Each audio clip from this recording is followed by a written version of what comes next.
Tu sais quoi, hier, je t'ai parlé du besoin de validation dans les relations toxiques. Mais j'ai oublié un truc, c'est le besoin de validation, il vient de la blessure du rejet. D'accord?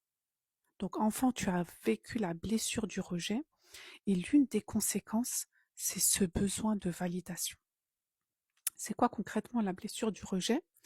C'est quand on ne t'a pas accepté tel que tu étais. Enfant, on t'a dit, regarde, lui, il est mieux que toi. Ah, regarde, lui, il est comme ça. Oh, tais-toi, tu n'es pas assez comme ça. Oh non, tu es trop comme ça. Et ton cerveau, qu'est-ce qu'il a intégré? Ton cerveau, il s'est dit, Hmm, je dois changer pour être aimé. Et qu'est-ce qui se passe? Tu te suradaptes. Tu dis oui alors que tu veux fuir. Tu souris alors que tu n'es pas d'accord. Tu ne sais même plus dire non parce que sinon, tu vas avoir peur d'être rejeté encore. Mais attends, à force de te suradapter, tu deviens qui? Une autre personne. Donc tu n'es pas vraiment toi-même. Tu deviens la personne que les autres veulent que tu sois.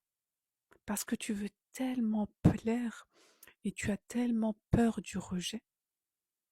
Mais le pire dans tout ça, c'est que toi-même, tu ne te valides même plus. Tu valides plus ton toi-même. Tu veux tellement éviter de revivre cette blessure du rejet que tu te perds complètement. Mais sache une chose, c'est que ça se guérit.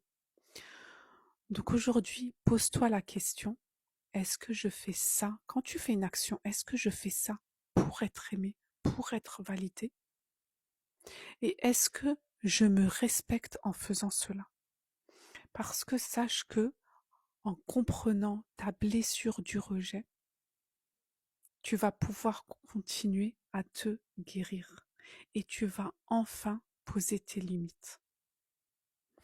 Si tu veux voir plus de contenu comme ça, n'hésite pas à t'abonner. Si tu as des questions, n'hésite pas à les laisser en commentaire ou laisser tout simplement tes expériences. Voilà, merci.